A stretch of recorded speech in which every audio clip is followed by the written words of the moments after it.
This morning I'm deep in the suburbs of Coupe-R, about 10 kilometres out of the city centre, heading up towards Pira Circuit.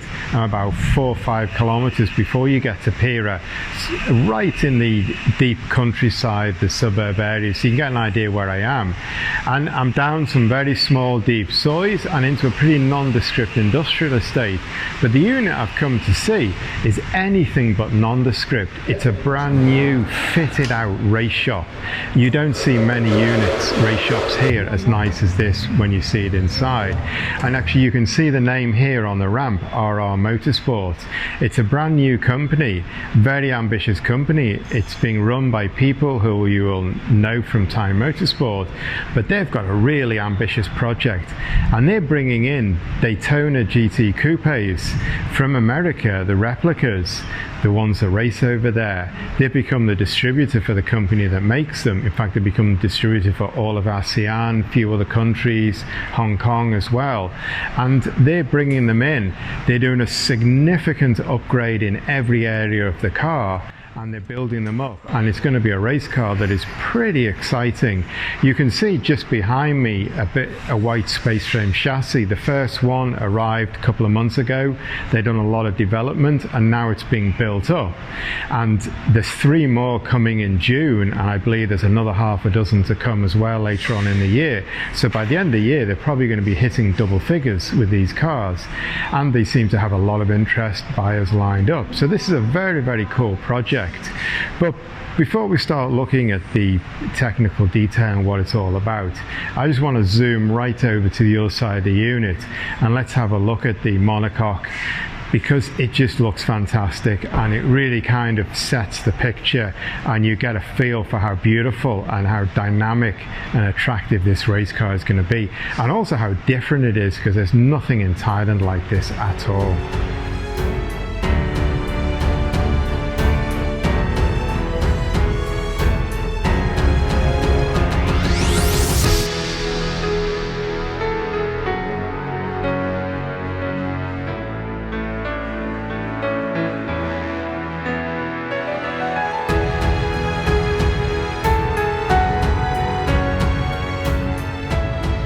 This is the shell of the GT Daytona Coupe, and I think you've got to see it first, and you've got to look at that and then work backwards and see all the other stuff. Because sure, race cars have got to be versatile, they've got to be dynamic, they've got to be full of technology, they've got to be fast, they've got to handle well, all that sort of stuff. But a race car should look good, a race car should look sexy, and especially if you're a gentleman driver and you're buying a car and you're racing it, you want to look at the car you race and you want to fall in love with it. You want to love being in that car, that it feels beautiful and it looks beautiful, your friends think it's beautiful, your work colleagues think it's beautiful. And I think with this car, anyone's going to love this. It's a big car, it's 4.1 meters long, it's wide, you can see all those swoops, those cutouts, all the things of the styling of the original Daytona GT Coupes. It's a composite shell, but the car has been turned into a thoroughly modern race car, and you can see some of the details here just on the floor. If I can pick it up, this is the front splitter. It's absolutely huge, and it's carbon fiber as well, so it's pretty light. But obviously I don't want to try and break anything here. And here in this box are the dive plates as well.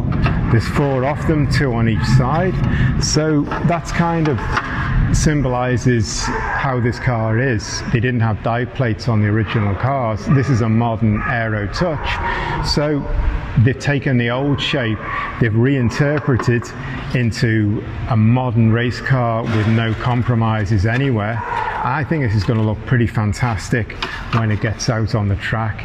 2 or 3 weeks time they should have this finished. They should be taking it for a shakedown at Pira Circuit, and I think it's going to look really nice. It's going to look really cool.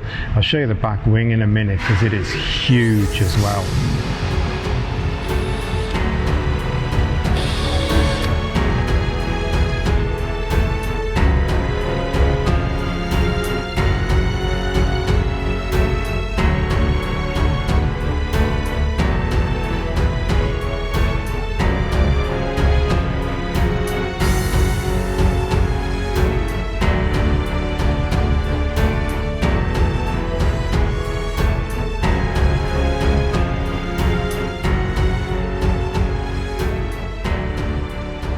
This is a space frame chassis that pins the car together, holds everything in place.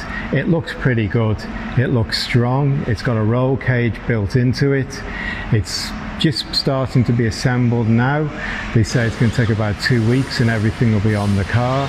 Now the front suspension is in, the steering rack is in, the steering rod's up to the steering wheel, the rear diff, the rear brakes, calipers, hubs, that sort of thing are in the car. So it's still fairly bare, and we can get a pretty good look at the car and get a feel for the actual chassis before everything starts getting put on it.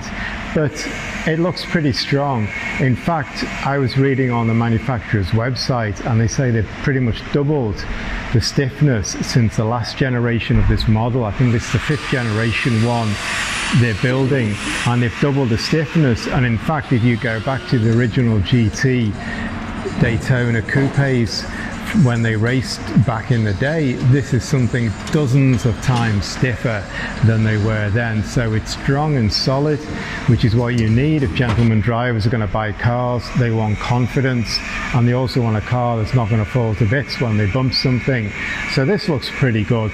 It looks like it's going to be a nice solid chassis, and once they chuck that shell on top of it, it's going to look the part.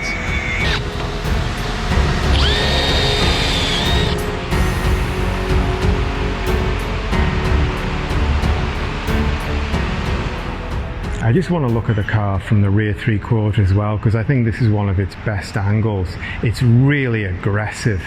It's got the swooping tailback, that chopped in rear, which is just smooth and flat, race car style, no detailing on it. It's got big wide wings, big haunches on it, and this is a style not just of the GT Coupe, the Daytona and other American race cars, but also European cars of that era, cars like the Alfa Romeo TZ1, TZ2, the Ferrari 250s of course, which are now the most valuable cars in the world. They all had this absolute styling, so it looks fantastic from this angle. I think it looks so purposeful. And then there's just one more detail here I want to mention, is the rear wing, because the rear wing is huge. If I can just lift it up, I'm just going to be super careful here because I don't want to break this. I guess this is the only one in Asia. It's carbon fiber. I don't want to ask them how much this costs, but this is huge. You can see it comes in 2 parts and it's adjustable, and it's got these massive big struts that hold it on the back. In the pictures it sticks out really far. For FIA homologation, they tell me they've got to move it in about 10 centimeters, so it won't stick out quite as far, but it's going to be hugely prominent on the back.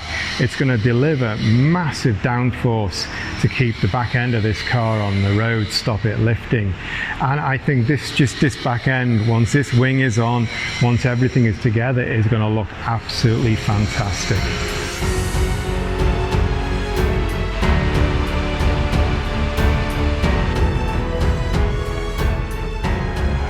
This is the engine room, and the first thing you got to say, it's spotless, it's brand new, it's fitted out with all the right benches and equipment, and basically you can see what's going into this car. Everyone knows this engine, Ford's 5.2 V8 Aluminator racing crate engine. That on the pallet there is how it comes from Ford Performance in America. You can see it's got Ford Performance on the airbox cover. On the front's got Ford Racing, blue cam covers. That's the real deal. But these guys, when they get that engine, when it gets shipped over from America, that's not enough for this car.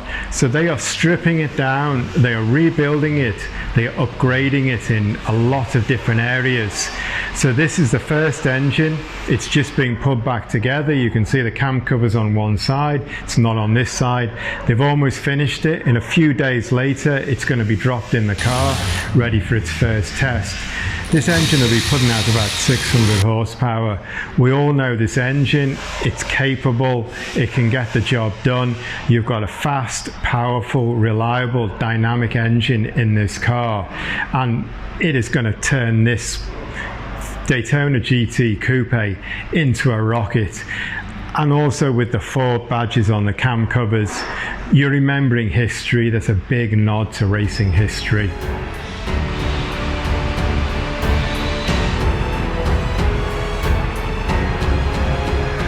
So the last visual look at I want to show you is from the side, because as I said before, this is a really long car. It's just over 4 meters, and you can get a real feel for its length, its bulk, these haunches coming up here, and it's sitting on 18-inch rims. I mean, now it's sitting on a couple of tires at the front and the back, but it will have these 18-inch rims on. One I've just got out to put in to show you what it looks like, but they tell me the tire wall will only be about 5 centimeters. So if you imagine the top of the tire wall can pretty much fit in there. The bottom, we're just looking at another 5 or so centimeters. So the arch is only really going to come up about this much. Already it looks stuck to the ground, so it's not going to come up by very much. So this car is going to be really low slung, really glued to the ground, and that's going to give it a really nice feel. And also I got these side exit exhausts out because they look quite cool. They're a really 60s, 50s retro racing touch. They're going to look nice when the car's finished, and just sticking them in place just to try and build up a feel of the finished car. They look pretty cool, and I think this is going to look really nice. That's going to be a nice touch on the car. It's going to take you straight back to the original Daytona, even though this is a very modern, thoroughly thought out race car.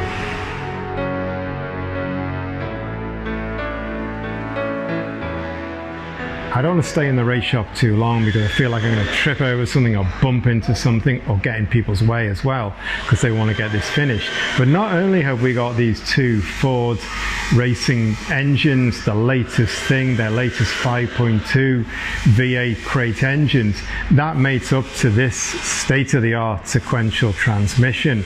So in terms of technology, you've got the best of all worlds. And so this is really what you got with this car. In terms of visuals, you got that beautiful curves, all those shapes, all those bulges, that chopped down back, the nod to the Daytona cars of half or more a century ago. But it's all powered by the latest technology. And so it's going to be really the best of all worlds, I think, this car. I just want to show you this also, because this must be one of the smallest prop shafts on a car anywhere.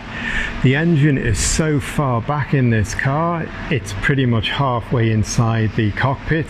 The gearbox is right next to the driver, pretty much behind him, and this is what links the gearbox with the differential at the back. This has got to be the shortest prop shaft you will see on a race car. And that kind of shows how much work they've put into getting that weight distribution absolutely right, how far back the engine is in the car. I just want to finish by coming to the front again, and a couple of points to make.